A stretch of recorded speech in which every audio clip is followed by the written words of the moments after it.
Sembari menunggu kereta, Sumugi teleponan dengan pacar. Mereka janjian mau pergi lihat apartemen. Saat kereta berhenti, terlihat seorang pria berjalan keluar. Sumugi terpaku lama. Belum sempat matikan telepon, dia memanggil pria itu, Sakura. Mendengar nama itu disebut, Minato langsung jadi galau. Sumugi mengejarnya hingga keluar stasiun. Namun terakhir, tetap juga kehilangan jejak. Dia adalah So Sakura, mantan pacar Sumugi sewaktu di SMA. Meski telah lewat 8 tahun, kenangan masa SMA masih terasa begitu jelas, seakan-akan baru lewat kemarin. Saat kelas 2, Sumugi ingat. So berdiri tegak di depan, membacakan pidato singkat. Suara ngebas yang jantan itu, langsung menarik perhatian Sumugi yang sedang berbaris di tengah kerumunan orang. Sumugi jatuh cinta. Sewaktu naik kelas, mereka kembali dipertemukan dalam satu kelas. Kali ini Sumugi berusaha mencari informasinya dari Minato. Berhubung sama-sama suka dengar lagu, Sumugi nemu topik pembicaraan untuk dekati So. Tak butuh waktu yang lama, mereka menjadi akrab. Masa SMA menjadi masa-masa yang paling indah bagi mereka berdua. Suatu hari, Sumugi beranikan diri menyatakan cinta. Cintanya juga disambut baik oleh So. Mereka pun menjadi pasangan idaman yang bikin banyak orang patah hati. Namun, masa-masa bahagia tak pernah berlangsung lama. Tak lama setelah tamat, So minta putus. Dengan alasan, ada orang yang disukainya.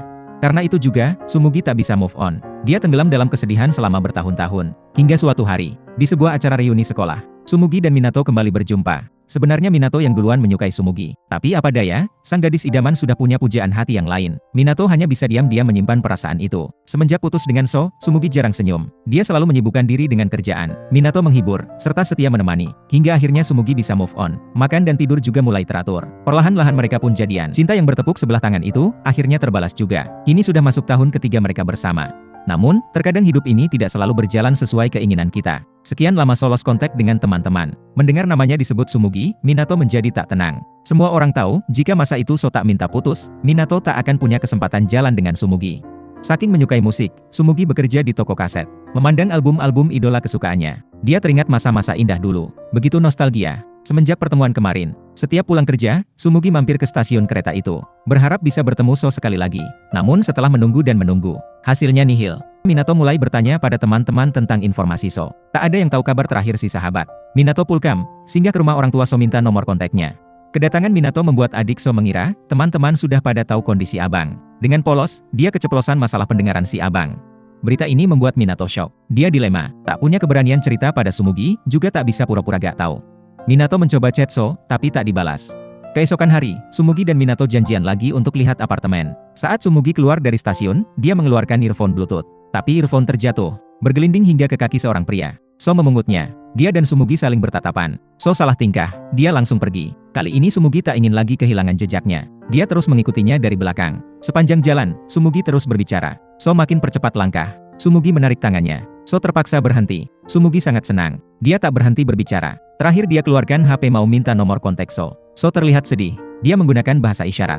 Sumugi kebingungan. So tak berhenti memakai bahasa isyarat untuk mengutarakan isi hati. Sumugi sangat shock. Dia minta So berhenti memakai bahasa isyarat. Air mata pun menetes. Pertemuan ini sungguh menyakitkan.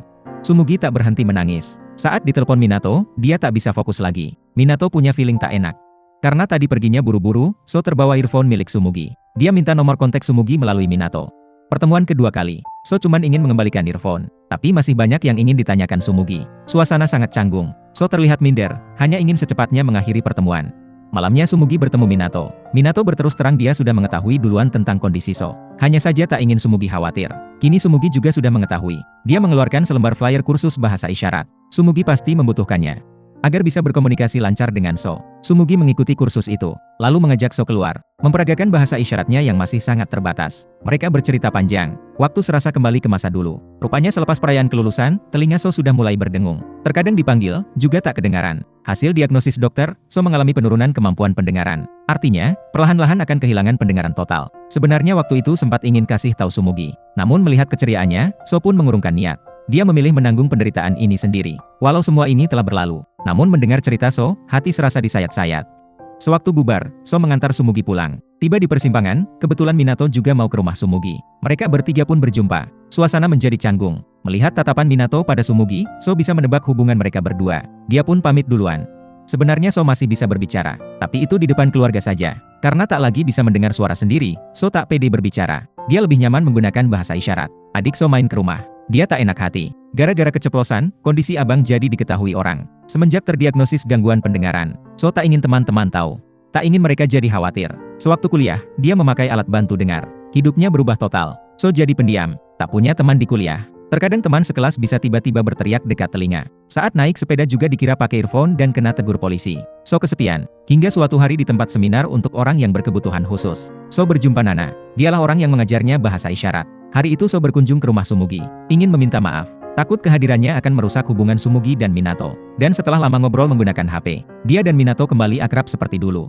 Minato bahkan mengajak So bermain futsal bersama teman-teman sekolah dulu. So masih jago seperti dulu. Semuanya begitu kompak dan menyenangkan. Seakan-akan tidak pernah ada jejak waktu di antara mereka. Minato senang. Ini saatnya dia mundur. Berhenti menjadi penghalang bagi Sumugi dan So. Selama 3 tahun ini, Minato tahu Sumugi tak pernah sekalipun merasa bahagia. Beda dengan sewaktu dia bersama So. Minato minta putus. Dia doakan Sumugi bisa bahagia. Mundurnya Minato membuat semua orang jadi canggung. Namun, apakah cinta monyet yang dulu masih bisa kembali bersemi? Kini banyak yang dipertimbangkan oleh So. Penyakit yang dideritanya disebabkan oleh faktor keturunan. So takut, kedepannya akan semakin banyak rintangan.